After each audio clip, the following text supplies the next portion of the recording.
800米的助跑，为了要摸到更高的树梢。吃饭来不及好好嚼，唱歌跑调的话，吹口哨也好不了。把尾巴跳老高，遇到了烦恼随手抛，黑历史早晚会变成笑料。就算内心再煎熬，外表也要桀骜。永远相信，无论何时，总会有路可逃。睡醒一觉，就又是好汉一条。你要知道我很重要，战袍迎风飘，剑气里带刀，江湖里暗传我名号。打起架，缺了我你赢不了。你一定知道我很重要，愿陪你闯荒岛，为你藏马脚，背对背也可以传信号，绝地让你先出招。岁月燃烧，山水妖娆，当暮色逃，当人变老，等细雨飘，在一起跳个水坑跺跺脚。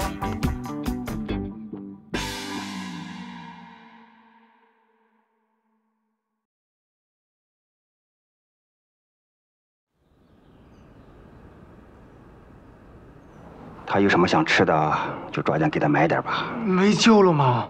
他是饿的。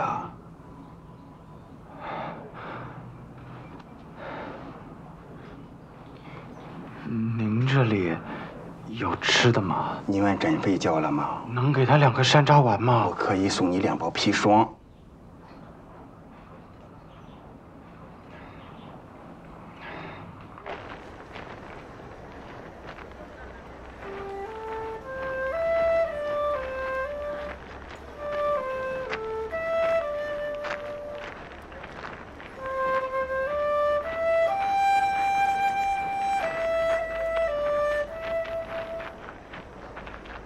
瓜子怎么卖？5文钱一斤。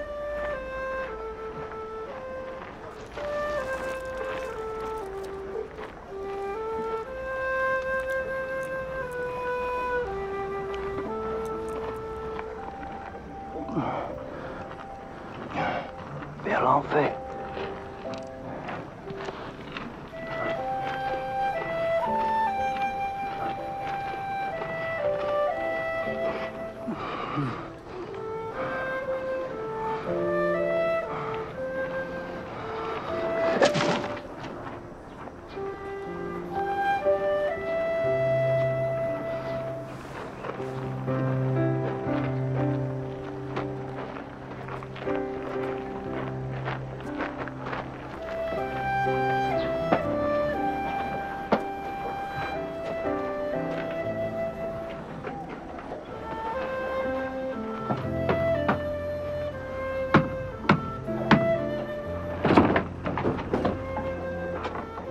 我兄弟快饿死了，能给我兄弟口饭吃吗？我可以在你们府上刷盘子。我们老爷今天办寿宴，管事的都在忙，找工作或者要饭，你们去别的地方吧。久闻刘大侠乐善好施，在江湖上名声特别大。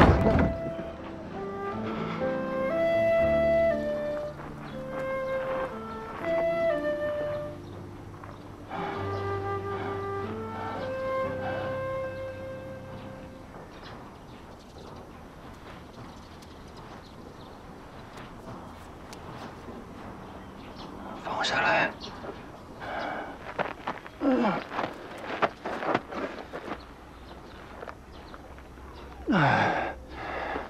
跟大佬张小弟混进去。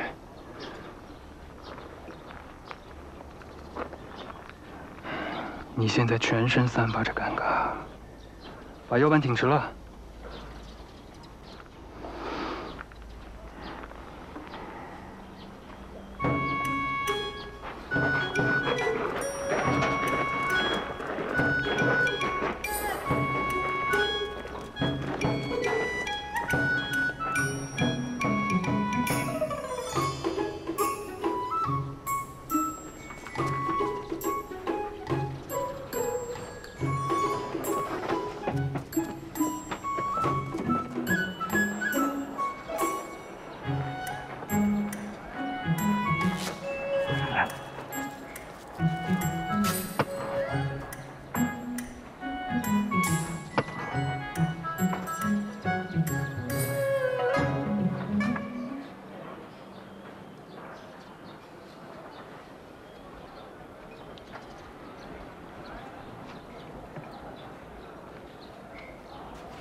二位，是哪家公子？恕老仆眼拙，没认出来。如果尴尬能当饭吃，那我跟北夏就不用去参刘大侠的寿宴了。可惜，我们连正餐都没听到，就被识破了。尾款可能要等我们开业再结，这段时间资金都用在咱们两家的宣传上了，希望季掌柜能理解一下。玩笑开大了吗？开工的时候，您为了节省批款流程，跟我商量，希望我能先垫付材料费。我垫了4500两，然后我带人在你那儿干了3个月的酬劳加设计费是500两，加起来是5000两。可算上今天的，你一共只给了我3500两。你拖尾款我理解，但拖3成尾款没这个规矩啊！况且还包含了我垫的本金。就10天，10天之后无论如何，我先把你的钱还上。希望季掌柜你能通融一下。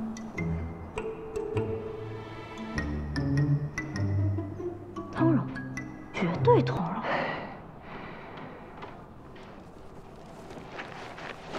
70两，70两，70两，每人70两拿好，距离承诺每人100两还差30两，也就是还差3成。等柳二公子结清3成尾款，我再补给你们。但你们要相信，那种到了最后结款日仍不结3成尾款的事情，绝对不会发生在柳家身上。哪怕柳家吞了咱们3成尾款，咱们也不能到处去造谣说柳家闹鬼。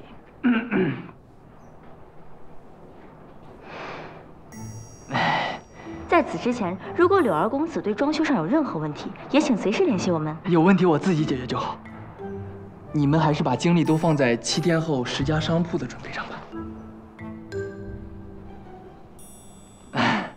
孟大师在之前的破鬼行动中表现出众，您当时想要的奖励是碧灵丹，我和家父申请过了，家父也觉得孟大师居功至伟，太感动了。可这碧灵丹作为我们柳家的传家宝，只剩1颗，所以不是他复法，碧灵丹残丹，口感很圆润。残次品的残，俗称药渣子。虽然是残丹，可它也能发挥正丹药效的1%左右。你们柳家不讲究啊？哎，这种话怎么能当着面讲啊？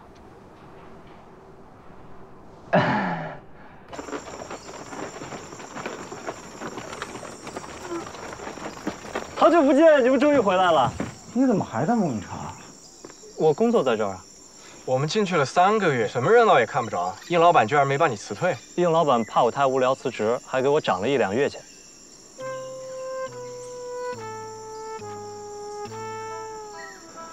别忘了，我们有分红。那你们能拿着工钱放假吗？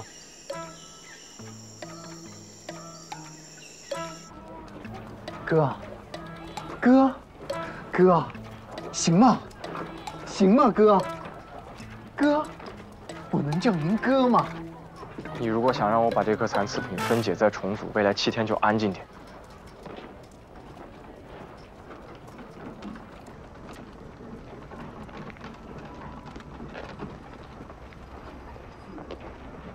掌柜的，你心情不好吗？非常不好，资金链断。我懂。学我。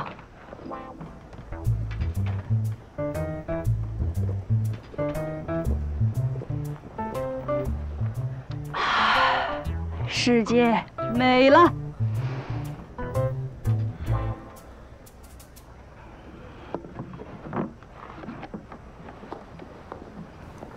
别批评我。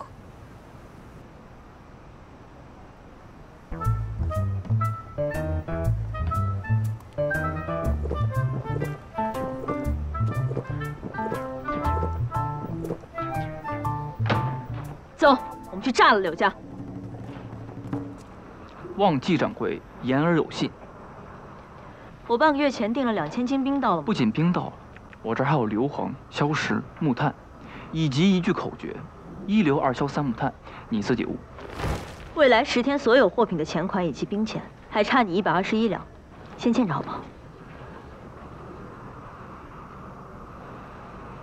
听说你们无名百货什么都卖，有货需要我代理吗？你们听说过忧郁的尺吗？没听过。略有耳闻，可以卖。如雷贯耳，啥都卖。这个忧郁的尺是测量仪器吗？它不是个物件，它是个人，是一名作家，一位诗人，一颗即将冉冉升起的文学新星。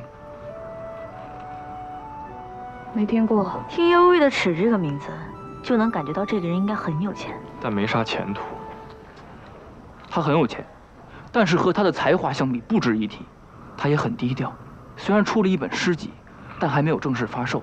你们没听说过，也很正常。一直都说没听过。那这本诗集，您带在身上了吗？巧了，我身上还真带了一本，你们可以传阅一下。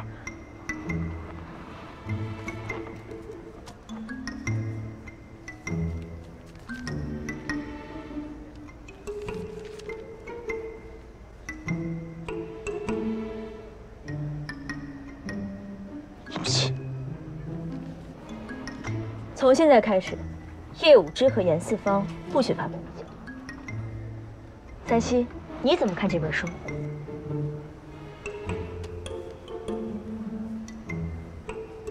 朗朗上口，口口相传，传世佳作，坐井观天。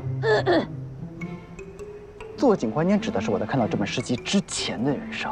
没错，这个忧郁的尺之前乔装打扮找书商寻求合作，但被坐井观天的书商拒绝了。为什么要乔装打扮呢？不要发表意见。提问也不可以吗？提问可以。请问乔装打扮是他见不得人，还是他的作品见不得人？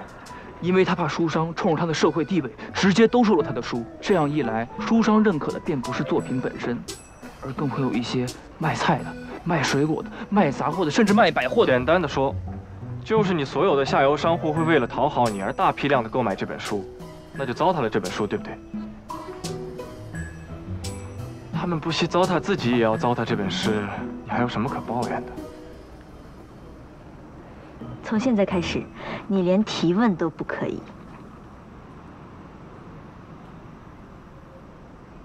哦，原来忧郁的尺就是您啊！又帅又有钱又有才，完人呐！掌柜的，我们有机会兜售这本传世巨作吗？我们有机会亲眼看到这颗星星冉冉升起吗？这本书可以留给我吗？我想让我的子孙几千年之后仍然可以感受到这个世界上残存的智慧。哥，我可以叫您哥吗？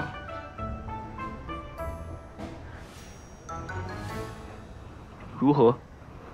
只是卖书这么简单？我想成为畅销书作家。可卖书怎么证明你是畅销书作家？我今早印了10万册，明天再加印10万册。你们帮我把这20万册全部卖掉，我自然就是了。整个暮云城才10万人。我知道，但我想像孟三希说的一样，除了人手一本之外，还要给子孙后代留一点残存的智慧。1000册，20万册。劝劝你忧郁的尺哥，物以稀为贵。你想想夜壶，每家都有，但他们会用夜壶传世吗？夜壶跟他一起传世，也算是有个伴儿。你听他多酸呐！就是因为现在这本册子在我手里，他们眼红，他们就争啊，他们就抢啊，这样这本诗集的价值自动就体现出来了。咱差的是钱嘛，咱要的是流芳百世啊！那就100册。那索性只卖1册吧。也得给百姓一些抢的空间啊。好，我在店里开一个空间卖你的书，不过我这次买的货，你给我打95折，不过分吧？合理。我卖掉100册后，你给我打7折，把2.5折的差价还给我。成交。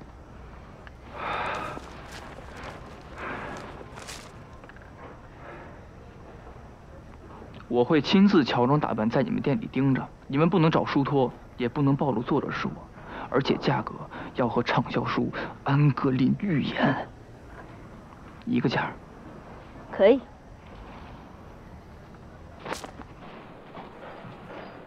哎，掌柜的，您回来了。这3个月辛苦你了，生意还好吗？已经牵扯到商业机密了，这你要听吗？你没发现你现在站的位置离我们越来越近了吗？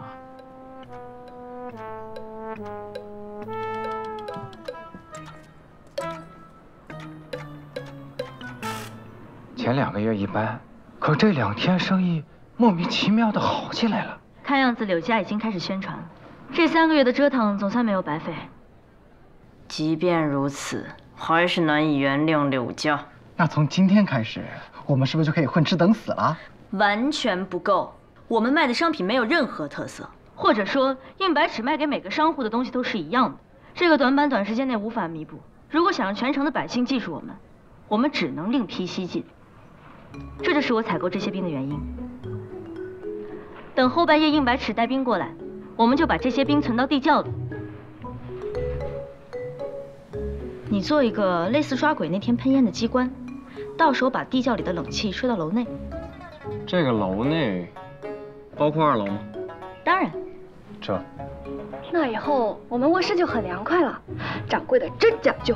这种话也不要说得太早。一会儿你们先把2楼清空，包括你们的锅碗瓢盆、床榻被褥，然后把2楼所有的房间改造成书局、日用杂货、胭脂水粉、布匹绸缎和文房四宝的区域。之后1楼我们只卖瓜果蔬菜。扩大店面是为了容纳更多客流量，冷气是为了让这些客流量在炎炎夏日有一个舒适的购物环境。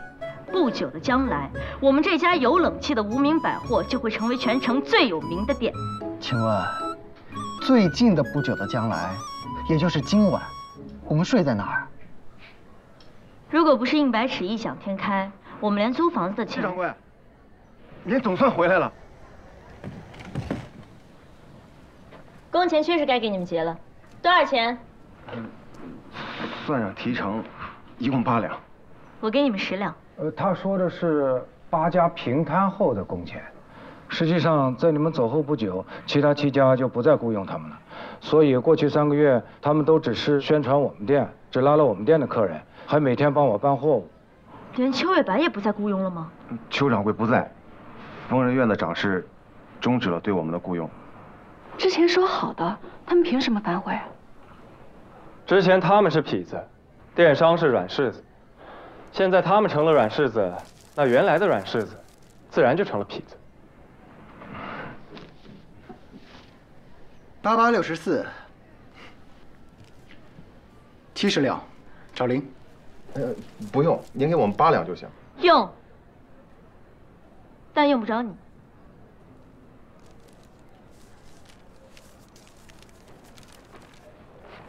64两，可不可以先支付你50两，剩下的尾款？我们掌柜的绝对不可能干这种赊欠尾款的事儿，否则他就变得和柳家的人一样不讲究了。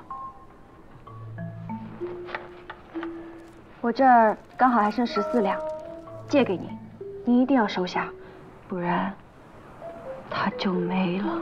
14两前面的56两兄弟，是死在赌场里了吗？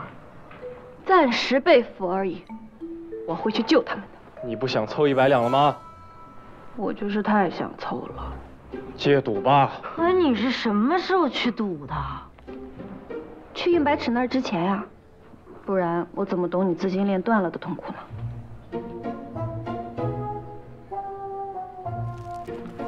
算我借你们，到时候我给你利息。连本带利可以还我100两吗？把交易结了吧。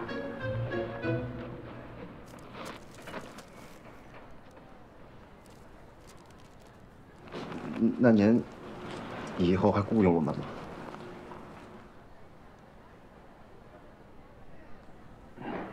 您不用为难，我们也可以找别的营生。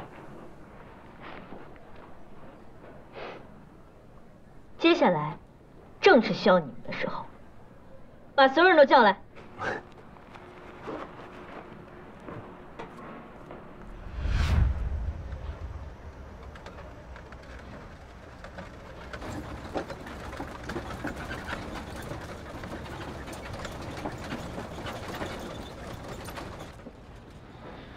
太狠了！你是不是觉得给人家64两心里亏得慌？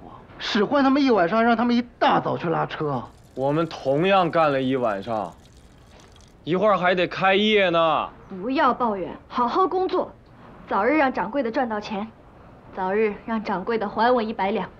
要不是我昨天看到那14两被你们俩推来搡去的，我还真以为你在这家店里有股份呢。就累这么几天，干完这阵儿我给你们放假。不要说这么不吉利的话。上次说完这种话，我们连续3个月没有休息过。好不容易熬过了3个月，你又把这句话续上了。你们听，城门开放的钟声响起了，新的一天也开始了。你们难道对来我们新店的第一位顾客不好奇吗？不好奇。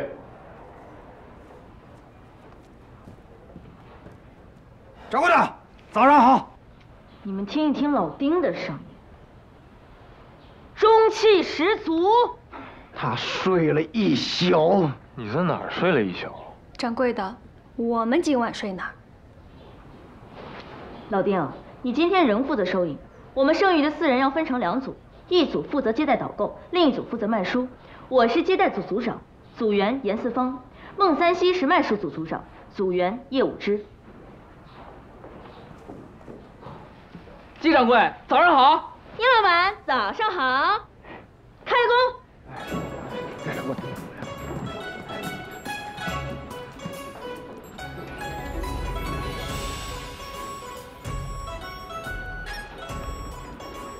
哎，真的好凉快啊！到底怎么做的？哎呀，是从这猪窝里传来凉气儿。这个哪里有卖的？我也想给家里装一个。刚才我问过掌柜，这后面是个冰室，可贵了。欢迎下次光临。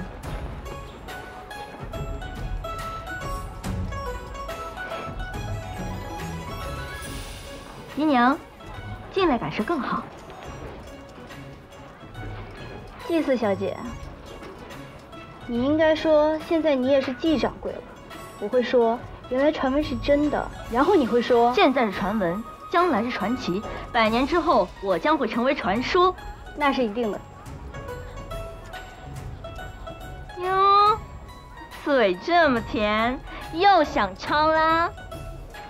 不仅我想抄，全城各大商户都有这样的想法，只是现在城里没有兵。不过就算等过一阵大家模仿起来，百姓也只会记得第一家有冷气的店是无名百货。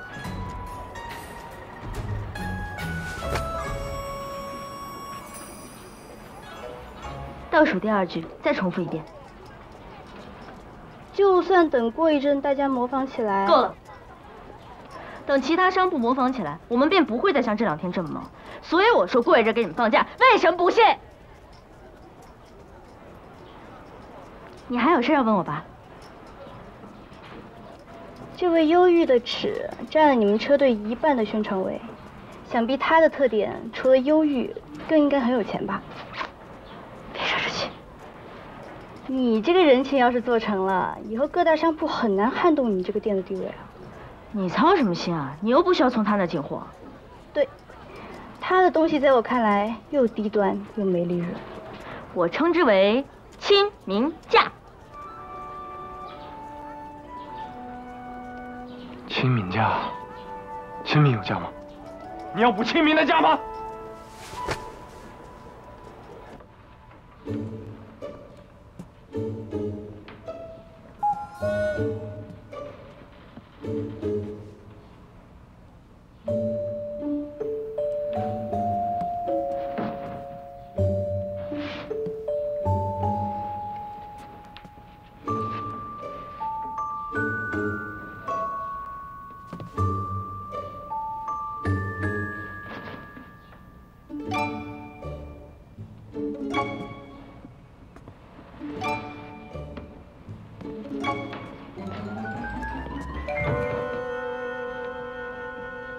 你们俩干嘛呢？再看他们读什么书。这里的100本1本都没动过。你们俩是期望他们自带了一本诗集站在这里读吗？你上哪儿心好了？就算不为了我，也要为你们掌柜的。他资金链断了，你们看不出来吗？接下来你们的温饱也好，福利待遇也好，完全看我能不能给他7折的优惠。他竟然不是个傻子。能写出这样伟大著作的人，怎么可能是个傻子？省省吧，我昨天任你说尽那套词，就是为了看清你对我的认知。没想到你真的把我当成傻子，我好难过。所以你根本没印10万册，对吧？这100册都是我今早刚印的。你以为我找季掌柜卖书是冲着你们的破店吗？我是冲着你啊！我不管你用什么蝇营狗苟的方法，都要把这100册卖出去。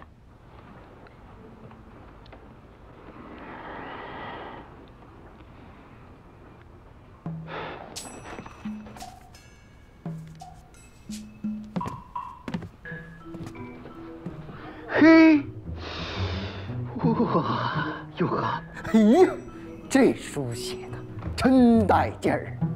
公共场合是不允许看色情书籍的。你看看，这不是色情书籍。不是色情书籍，有啥好看的？你看的也不是色情书籍啊。我看的是文学巨著《安格林寓言》。我看的是文学巨匠忧郁的尺写的，忧郁的尺的忧郁的诗。那你看呗。看就看。嘿，哇哟呵，哎呀，这书写的真带劲儿啊！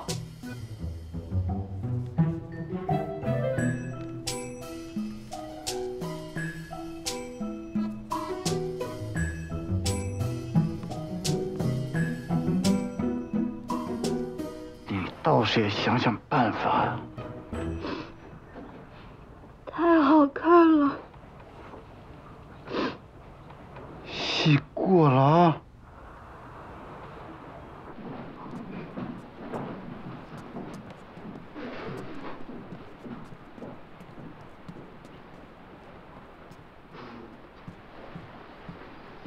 今天成绩不错，1本没卖出去，我明天还会再来的。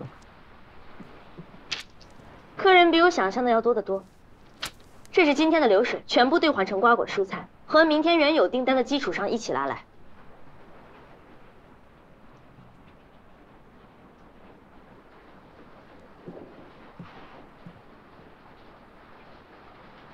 好看吗？从没看过如此真挚感人的诗句。你以前喜欢读谁的诗？以前没读过诗。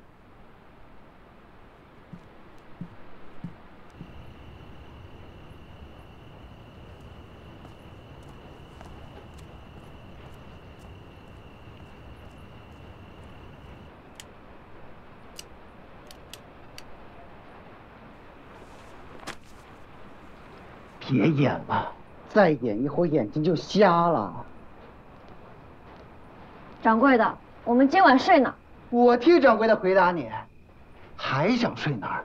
你看这不是都空了吗？我们可以在这里将就一晚，覆盖卷都在后院堆着，拿过来就可以了。半夜睡觉冷气还开着，也不会觉得热，是不是啊，掌柜的？有一点你说错了，晚上没有冷气，他刚刚已经让我把主管堵上了。我原来洗澡在楼上，现在要在后院洗了。你们真的这么看我吗？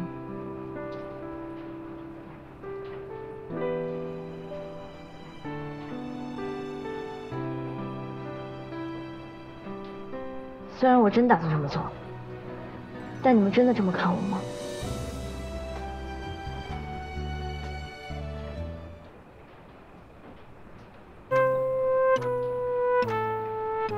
乍一听，还觉得是我们做错了。覆盖卷也别搬了，直接睡后院吧。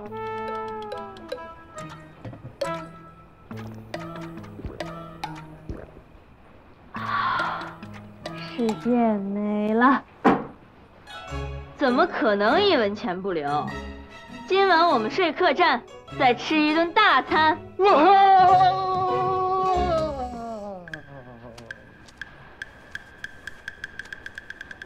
要报关吗？不报关我就去后院拆行李了。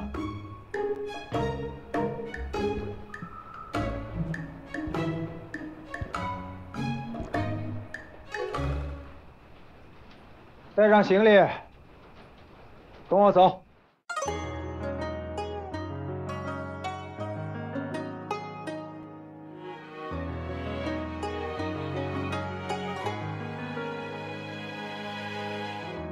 当蜻蜓悬停在窗旁，要到来的会是阴雨还是艳阳？当稻草落入了手掌，谁该狂喜，还是迎向最后的绝望？是谁先伸手抵住善良？不忍你对这世界太过失望。是谁用一枪驰骋抵挡飞短流长？回家乡时已是暮色苍苍。若明白生会前会孑然荒凉，会不会还有少年郎眸中带光，说要去闯荡？若一直酸甜苦辣终成茧，这世间百味，还要不要去一一品尝？是谁怕回忆太漫长，穿林过巷只字不提过往？是谁以为终难挣脱这无法愈合的伤，转头却发现早已有伙伴在身旁。我曾孤立于人群，熙熙攘攘，也被万家灯火灼伤过眼眶。可惜这世间隐藏的万般美好，许多事要同时过才能看得清本相。后来的我添了几分你的模样，敢嬉笑怒骂调侃人间无常，藏信仰在别人看不到的地方，隔一夜孤舟便可重新起航。新的你历经千帆，仍不失温暖，破浪而来，只为欢聚一场。